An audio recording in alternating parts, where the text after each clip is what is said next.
Hello everyone, this is C Shejal and I welcome you all to my channel the commerce bench. तो आज हम लोग अपने chapter 2 पे आ गए हैं, क्लास 11th अकाउंटेंसी के। राइट, एंड हम लोग आज समझेंगे बेसिक अकाउंटिंग टर्म्स। ये क्या होते हैं, क्या होता है ना, हर एक चीज जो आप नहीं पढ़ने वाले हो, जैसे जब आप मैथ्स पढ़ने वाले थे आपको सिखाया गया था ट्राइंगल क्या है, स्क्वायर क्या है, सर्कल क्या है, उसी तरीके से अकाउंटेंसी भी आपके लिए एक नया सा सब्जेक्ट है। तो यहाँ पर भी आपको समझना पड़ेगा कुछ ऐसे टर्म्स जिनका हम फ्रीक्वेंटली बाद में आराम से यूज कर सके और आपको कोई प्रॉब्लम ना हो उसका मतलब समझने में। ये फाउंडेशनल सा चैप्टर है आपका, है ना। बहुत ज्यादा एक्सपेक्टेड नहीं है एग्जाम में इससे, लेकिन कुछ क्वेश्चंस आ सकते हैं, जैसे एमसीक्यू वगैरह ही आपसे एक्सपेक्टेड है यहाँ पर से। ठीक है, तो आपको समझते हुए चलना है, जो भी मीनिंग्स टर्म्स का मैं बताऊंगी वो, एंड 3 एग्जाम्पल्स याद रखने हैं आपको, 3 कम से कम याद रखने हैं, बिकॉज 3 तो पूछ लिए जाते हैं एग्जाम में कि ये मीनिंग बताओ एंड इसके 3 एग्जाम्पल्स दो, इस टाइप का। चलो, ओवरव्यू मैंने आपको दे दिया कैसे पढ़ना है आपको इस चैप्टर को। बाकी बहुत ज्यादा टेंशन इस चैप्टर के लिए लेने की जरूरत नहीं है, इजी सा है। ठीक, चलो। तो हम लोग आज जो बेसिक अकाउंटिंग टर्म्स हैं इनको कैसे पढ़ेंगे, एक बुटीक बिजनेस स्टार्ट करेंगे आज मन ही मन, और इसी से हम लोग समझेंगे इन टर्म्स को। राइट, तो ये बुटीक बिजनेस स्टार्ट करा है मैंने। मैं हूँ एक चार्टर्ड अकाउंटेंट, लेकिन मेरा जो पैशन था, मान लो, वो ये था कि मैं भाई ये कुछ कपड़ों की डिजाइनिंग एंड इसको सुइंग एंड ऑल इस सब में जा सकूं, कुछ फैशन डिजाइनिंग टाइप का। ठीक, चलो, तो मैंने स्टार्ट किया क्लोजेट एंड क्रेडिट नाम का, मैंने एक अपना बुटीक का बिजनेस स्टार्ट किया। ठीक है, मैंने अपनी दोनों पैशन को और अपनी डिग्री दोनों को ही मैंने इज्जत देते हुए क्लोजेट एंड क्रेडिट नाम से अपना बिजनेस स्टार्ट कर दिया। ठीक है, चलो, स्टार्ट कर दिया। तो अब सबसे पहला अकाउंटिंग टर्म समझते हैं, विच इज एंटिटी। बहुत ही इजी है। एंटिटी का मतलब है कोई ऐसी इकोनॉमिक यूनिट जो बिजनेस एंटिटी भी हो सकती है, नॉन बिजनेस एंटिटी भी हो सकती है। यानी कि बेसिकली एक इंस्टीट्यूशन, एक ऑर्गेनाइजेशन मान सकते हो आप, एक फर्म मान सकते हो, जिसका काम हो सकता है प्रॉफिट कमाना है भी, है ना। बिजनेस एंटिटी कौन होगी, जिसका मेन ऑब्जेक्टिव है प्रॉफिट कमाना। तो हो सकता है प्रॉफिट कमाने के लिए बनाई गई हो, और हो सकता है प्रॉफिट से दूर दूर तक कोई लेना देना नहीं हो, एनजीओ हो, कोई चैरिटेबल ट्रस्ट हो। इन सबको भी हम अकाउंटिंग की नजर में तो एंटिटी ही बोल सकते हैं आराम से। ठीक, चाहे बिजनेस हो चाहे नॉन बिजनेस हो, काफी इजी था ये तो। ठीक है, ये इकोनॉमिक यूनिट्स होती है। इकोनॉमिक यूनिट्स मतलब क्या, जहां पर कुछ भी प्रोडक्शन हो रहा हो या कोई भी इकोनॉमिक एक्टिविटी इस टाइप की हो रही हो। ठीक, ज्यादा इस पे अब अंदर घुसने की जरूरत नहीं है। जो इम्पोर्टेंट डेफिनेशंस है, मीनिंग्स है, उन पर तो मैं आपको स्टार मार्क करके दूंगी ही, उनको आपको अच्छे से पढ़ के जाना है, वहां से क्वेश्चंस बनते हैं। जैसे ये है हमारी सेकंड डेफिनेशन, कैपिटल। यहाँ से आप क्वेश्चन एक्सपेक्ट कर सकते हो भाई। कई लोगों को तो पता होगा कैपिटल क्या होता है, बट फिर भी बता देती हूँ। कोई भी नया बिजनेस आप स्टार्ट कर रहे होगे तो वो ऐसे ही स्टार्ट नहीं करेगा, राइट। आपको उसमें कुछ पैसा तो डालना ही पड़ेगा। चाहे आप कोई मोमोज का बिजनेस खोलना चाहते हो तो आपको वो ठेला खरीदना पड़ेगा, वो मोमोज वाला जो स्टीमर होता है, मतलब आई थिंक उसको स्टीमर ही कहते हैं, जिसमें स्टीम दिया जाता है मोमोज को, वो लेना पड़ेगा, है ना। आपको मोमोज बनाने वाला सामान लेना पड़ेगा, जैसे मैदा यूज होता है उसमें, वेजिटेबल्स यूज होते हैं जो, वो लेने पड़ेंगे। तो भाई पैसा तो लगता है, इनिशियल कैपिटल तो कुछ लगाना ही पड़ेगा, कुछ भी स्टार्ट करना हो। वैसे ही भैया बड़ा महंगा सा ये जो मेरा बिजनेस आपको नजर आ रहा है, इसमें कितनी सारी चीजें, ये स्पेस लेना पड़ा होगा मुझे, और ये जो रैक्स बना रखे हैं ये सब लेने पड़े होंगे। तो क्या, कहाँ से आएगा ये, कैपिटल से आएगा, पैसा लगाना पड़ेगा मुझे। तो अब जरा डेफिनेशन पढ़ो, यहां से पढ़ो, money invested into the business by the proprietor. यानी कि जो भी ओनर है, जिसने डिसाइड किया कि मैं बिजनेस खोलूंगी, तो जो भी पैसा वो लगाएगा उसको हम कैपिटल बोल सकते हैं आराम से। जैसे यहाँ पर मैं प्रोप्राइटर हूँ, प्रोप्राइटर का मतलब है जो ओनर है, ठीक है, जिसका बिजनेस है। तो प्रोप्राइटर मैं हूँ, मैंने क्लोजेट एंड क्रेडिट को जो पैसे दिए हैं, यानी कि ये जो मेरा बिजनेस है क्लोजेट एंड क्रेडिट, इसमें मैंने जो पूंजी लगाई है उसे मैं कैपिटल बोल सकती हूँ। अब सवाल ये उठता है मैडम कि क्या सिर्फ पैसे लगाने को ही हम कैपिटल बोलेंगे। मान लो कि मेरे घर पे ना, ये जो चेयर दिख रही है ना, ये फ्री पड़ी हुई थी, ठीक है, इसको कोई यूज नहीं कर रहा था, ये जो चेयर पड़ी है यहाँ पे, ये मेरे घर पे थी। तो मैंने क्या किया, मैंने सोचा यार किसी काम की तो यहाँ पे हो नहीं रही है, मैं इसको ले जाकर अपने बिजनेस में रख देती हूँ, भाई जो कस्टमर्स वगैरह आएंगे वो बैठ सकते हैं यहाँ पे आराम से। तो मैंने वो चेयर यहाँ पर लगा दी, ठीक है। तो अब क्या बताओ, मैं इसे असेट मान सकती, सॉरी, इसको मैं कैपिटल मान सकती हूँ क्या? जी हाँ, इसको भी आप मान सकते हो। अ, ये जो चेयर है ना, इसको हम असेट बोलते हैं, कि अपने घर से मैं ले आकर कुछ यहाँ पर लगा दिया मैंने, तो क्या है कि ये मेरे बिजनेस के काम आ रहा है, right. It is giving some benefit to my business, hence it is known as an asset. Asset की डेफिनेशन में तो हम डिटेल में जाएंगे ही, but for now you can understand कि चाहे मैंने मनी इन्वेस्ट किया हो या इन काइंड कुछ मैंने डाल दिया हो अपने बिजनेस में, तो उसको मैं कैपिटल बोल सकती हूँ। तो यहाँ पर आप ऐड कर सकते हो, चाहे मनी हो, चाहे कोई असेट हो, इन काइंड भी हो सकता है, वो कैपिटल कहलाएगा। ठीक है। अच्छा, एक कुछ इंपॉर्टेंट पॉइंट्स यहाँ पर देख लो। इंपॉर्टेंट तो नहीं है बट हाँ, आपके बुक में है तो जरूर पढ़ लो कि जब कंपनीज की बात कर रहे होते हैं हम, तो जिन्होंने ये कैपिटल कंट्रीब्यूट किया होता है ना, उनको हम शेयर होल्डर्स बोलते हैं। कंपनीज के केस में उन्हें शेयर होल्डर्स बोला जाता है। ठीक है। And for closet and credit, ये इंपॉर्टेंट है, थोड़ा सा पढ़ लो। क्लोजर एंड क्रेडिट के लिए जो मैंने कैपिटल दिया है ना, जो मैंने पूंजी लगाई है, वो एक लायबिलिटी है। लायबिलिटी का मतलब आप सिंपली समझ सकते हो एक बर्डन। ठीक है। जनरली इसे आप एक बर्डन समझ सकते हो, एक बोझ है ये, जो कि कंपनी को उतारना पड़ेगा कभी ना कभी। ठीक। अच्छा, तो ये एक बोझ है किसके लिए? क्लोजेट एंड क्रेडिट, यानी कि मेरे बिजनेस के लिए। अब आप सोच रहे होंगे यार, मैं ओनर हूं, मैंने एक कंपनी खोली हुई है, ठीक, वो कंपनी मेरी है, तो आखिर वो कंपनी के लिए मेरा दिया हुआ पैसा बोझ कैसे हो गया?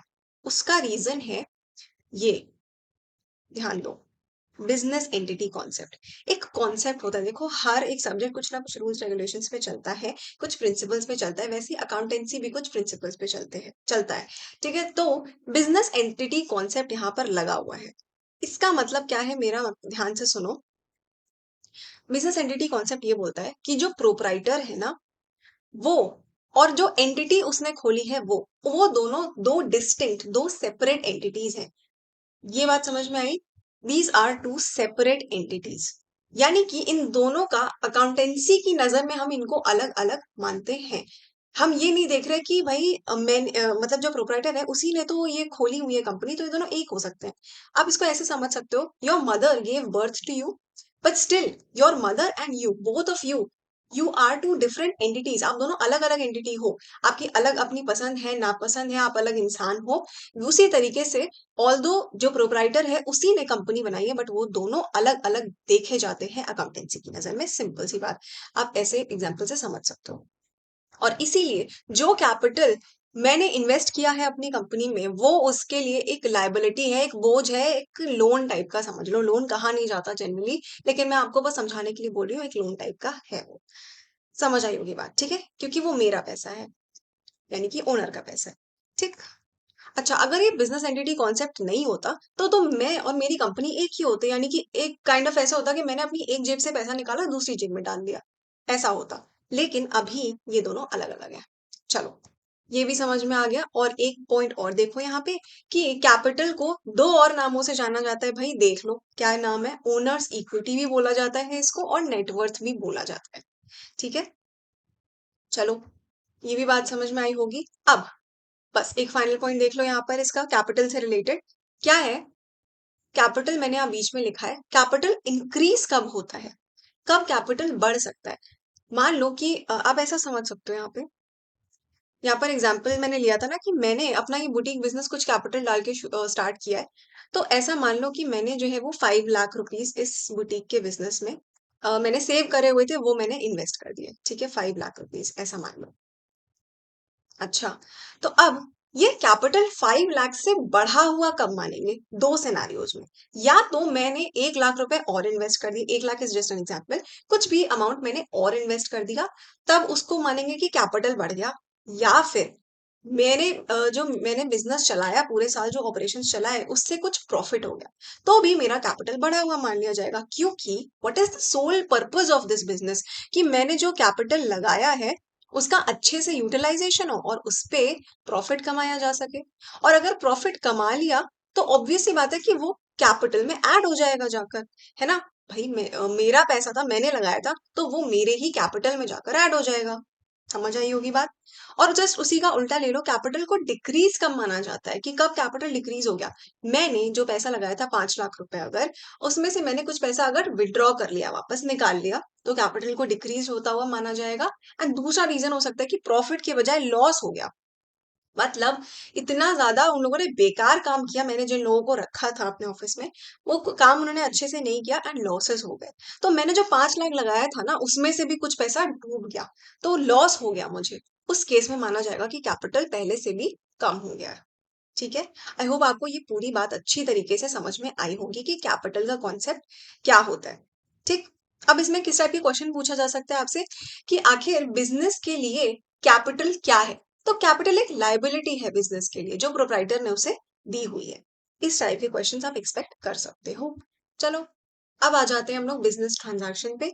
उससे पहले अगर आपको ये वीडियो अभी तक अच्छा लगा हो तो please do like and subscribe to my channel and अगर आपको ये नोट्स चाहिए तो do not forget to join my Telegram channel and अगर आप मुझसे डेली क्लासेस लेना चाहते हो, एक पर्टिकुलर टाइम पे आके पढ़ना चाहते हो रोज, तो भी आप मुझे कांटेक्ट कर सकते हो through my email ID sejalcb@gmail.com। मैं जल्दी ही अपना एक पर्सनल नंबर भी ले लूंगी अलग से, प्रोफेशनल नंबर सॉरी, एंड वो मैं आपके साथ जरूर शेयर करूंगी। Right, then you can contact me through that number also. चलो स्टार्ट करते हैं हम लोग। बिजनेस ट्रांजैक्शन क्या होता है? अगेन वेरी इंपॉर्टेंट डेफिनेशन, काफी ज्यादा इंपॉर्टेंट है। कई बार यहाँ से क्वेश्चंस बन के आते हैं, आपसे ऐसे क्वेश्चन पूछेगा कि 4 एग्जांपल आपको एमसीक्यू में दे देगा, पूछेगा कौन सा इसमें से बिजनेस ट्रांजैक्शन है या कौन सा बिजनेस ट्रांजैक्शन नहीं है। तो उसे पहचानना भी हम सीखेंगे कि कैसे पहचानोगे आप। बिजनेस ट्रांजैक्शन का सीधे साधे शब्दों में मैं अगर मतलब आपको समझाऊं तो ये है इसका मतलब, कुछ भी लेन देन, चाहे वो गुड्स का हो, चाहे कोई सर्विस आपने ली हो, पैसे का लेन-देन कुछ भी है, तो वो बिज़नेस ट्रांज़ैक्शन होता है। सीधे शब्दों में तो ये है। बाकी आपकी जो बुक है उसमें से अगर आप देखो तो ये एक फाइनेंशियल ट्रांज़ैक्शन हो सकता है। फाइनेंशियल का मतलब पैसों से रिलेटेड और ट्रांज़ैक्शन मैंने आपको बता ही दिया लेन-देन। ठीक है? कुछ भी फाइनेंशियल ट्रांज़ैक्शन 2 पार्टीज़ के बीच में या फिर उससे 2 से अधिक पार्टीज़ के बीच में अगर हो रहा है, तो फिर वो फाइनेंशियल ट्रांज़ैक्शन होगा। या फिर कोई इकोनॉमिक इवेंट भी हो सकता है। अब ज़रूरी नहीं है कि हमेशा 2 पार्टीज़ के बीच में एक्सचेंज हो रहा हो कुछ। कभी-कभी ऐसा हो सकता है कि 2 पार्टीज़ या उससे ज़्यादा पार्टीज़ इन्वॉल्वड ही नहीं है, खाली कंपनी में कुछ इकोनॉमिक इवेंट हो रहा है, अपने आप में ही कुछ इकोनॉमिक इवेंट हो रहा है, तो तब भी आप उसको ट्रांज़ैक्शन ही मानोगे। इसके एग्ज़ाम्पल्स आपको धीरे-धीरे देखने को मिलेंगे, सब कुछ अभी नहीं समझ सकते, जो बता रही हूँ वो समझते हुए चलो, ठीक है? तो ये कोई फाइनेंशियल ट्रांज़ैक्शन है, यानी कि 2 या 2 से अधिक पार्टीज़ के बीच में हो रहा होगा। और इकोनॉमिक इवेंट भी हो सकता है, यानी कि कंपनी में अंदर-अंदर अपने में ही कुछ हो रहा है। तो which does what? It brings a change in the financial position of a business. जो फाइनेंशियल स्थिति है बिज़नेस की, उसमें कुछ ना कुछ तो भी चेंज लेकर आ रहा है। वो चीज़ जो होगी वो उसे हम बिज़नेस ट्रांज़ैक्शन बोलेंगे। अच्छा, फाइनेंशियल पोज़ीशन में चेंज लाने का मतलब या तो असेट में चेंज हो रहा होगा या लायबिलिटी में चेंज हो रहा होगा। असेट का सीधा-सा मतलब समझ लो, एक कोई ऐसी चीज़ व्हिच द कंपनी और द बिजनेस ओन्स। ये बिजनेस का हक है इस चीज पे एंड ये बिजनेस को बाद में बेनिफिट भी प्रोवाइड करता है। असेट का काम क्या है? कंपनी ओन्स इट एंड ये बाद में कंपनी को जो है कुछ ना कुछ बेनिफिट प्रोवाइड करता है। और लाइबिलिटीज का मतलब तो मैंने आपको बता दिया, ये एक तरीके का बोझ है। ठीक है? ये बर्डन है जो कंपनी को उतारना पड़ेगा बाद में। ठीक है? कंपनी को बाद में इसे पे ऑफ करना पड़ेगा। ठीक है? इट हैज टू पे इट ऑफ, पे ऑफ करना पड़ेगा कभी ना कभी। समझ आया? इन दोनों में से किसी ना किसी एक चीज में या दोनों चीजों में चेंज तो आ ही आ रहा होगा, ऐसा आप समझ लो। बिजनेस ट्रांजैक्शन चलते हैं। बहुत बातें हो गई डेफिनेशन से रिलेटेड, थोड़ा सा एग्जाम्पल लेते हुए चलते हैं तो ज्यादा समझ आएगा। पहला एग्जांपल ले लो। Proprietor starts a business with 5 lakh rupees. मैंने 5 लाख रुपए अपने बिजनेस में लगाए थे, तो इससे क्या होगा? बिजनेस में क्या हो रहा है इससे कि भाई 5 लाख रुपए का कैश आ रहा है।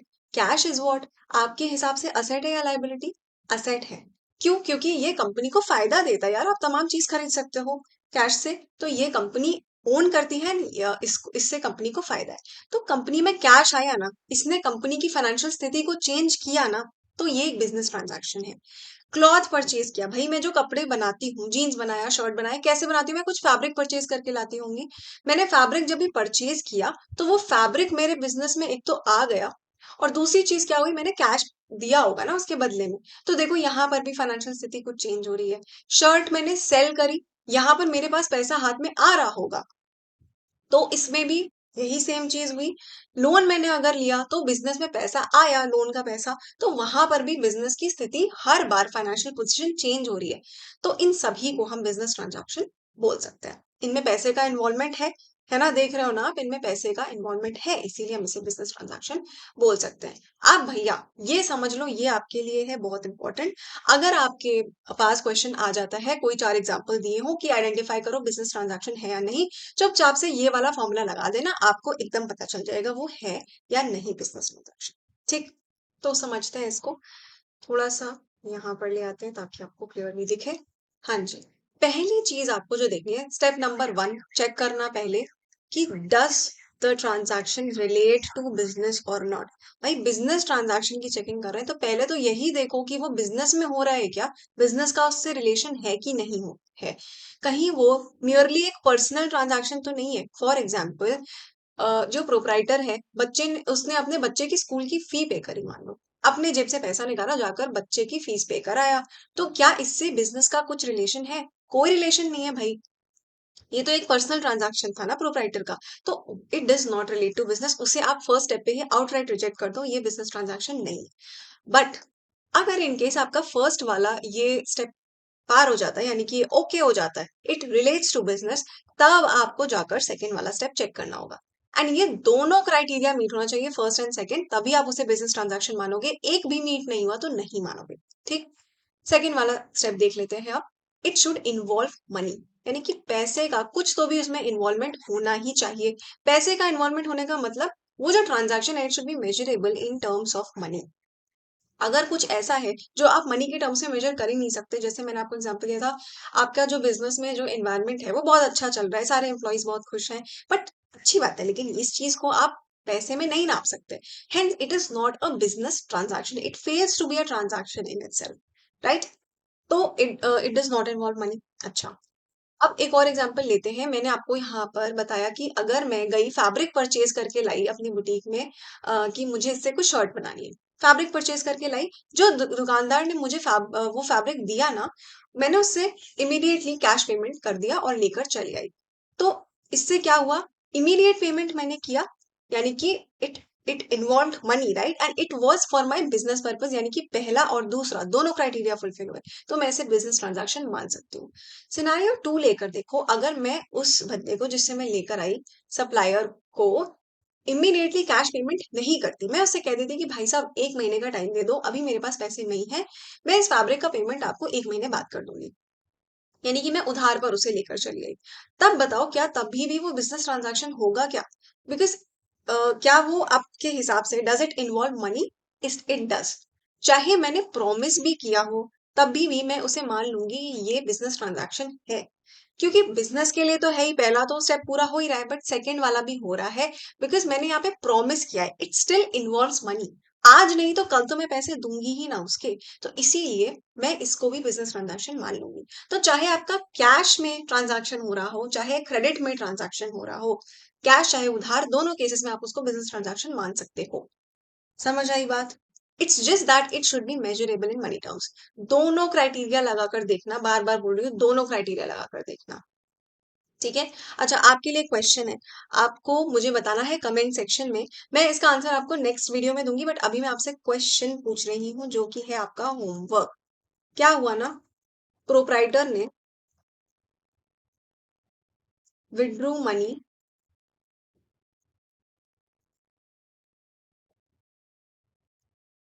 From business to pay sons school fee. अब मुझे बताओ, क्या ये एक बिजनेस ट्रांजैक्शन है या नहीं है? ये चीज मुझे बताना जरा। ठीक है?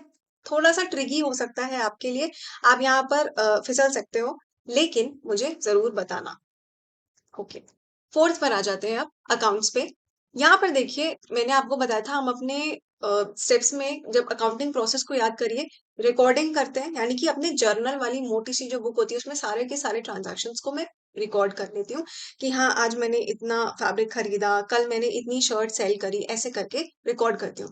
बट इमेजिन करो कि अगर मुझे उसमें से कुछ ढूंढना हो, कितना मुश्किल हो जाएगा, बिकॉज सारी की सारी चीजें उसी एक मोटी सी बुक में है। बहुत मुश्किल है उसको नेविगेट करना, उसमें कुछ भी ढूंढना। इसीलिए मैं क्या करती हूँ, एक टाइप के ट्रांजैक्शंस को एक जगह पर ग्रुप कर देती हूँ, जिसे हम क्लासिफिकेशन बोला करते थे। लेजर अकाउंट्स में उनकी हम ग्रुपिंग करते थे। यानी कि मीना का अकाउंट खोल दिया एक, और मीना से रिलेटेड चाहे जितने ट्रांजैक्शन हो, मैंने मीना से अगर उधार पर कुछ सामान परचेज किया, फिर अगले दिन मैंने मीना को जाकर पेमेंट कर दिया, वो सारी चीजें मीना के अकाउंट में मैं लिख दूंगी। और जब भी मुझे उससे रिलेटेड कुछ भी देखना होगा, सीधा जाऊंगी उसके वाले अकाउंट पे एंड जाकर वो मैं देख सकती हूँ आराम से, कोई दिक्कत नहीं होगी। ठीक। तो मीना का अकाउंट बनेगा, कैश का अकाउंट बनता है, सेल्स का अकाउंट बनता है, जो नाम है ना उससे रिलेटेड सारी चीजें उस अकाउंट में आपको मिल जाएंगी।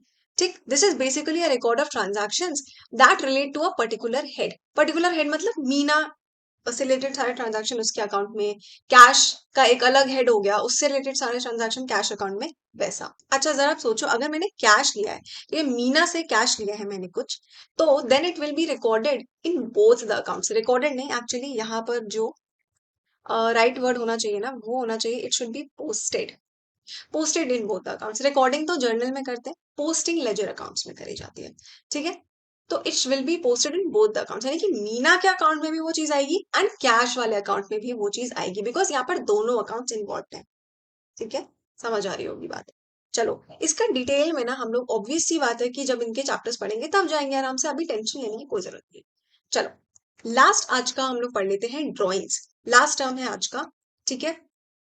ड्रॉइंग्स का मतलब क्या होता है, अगर जो प्रोप्राइटर है उसने कुछ भी विड्रॉ कर लिया बिजनेस में से फॉर हिज पर्सनल यूज, बहुत इंपॉर्टेंट शब्द है, पर्सनल यूज के लिए उसने कुछ विड्रॉ कर लिया।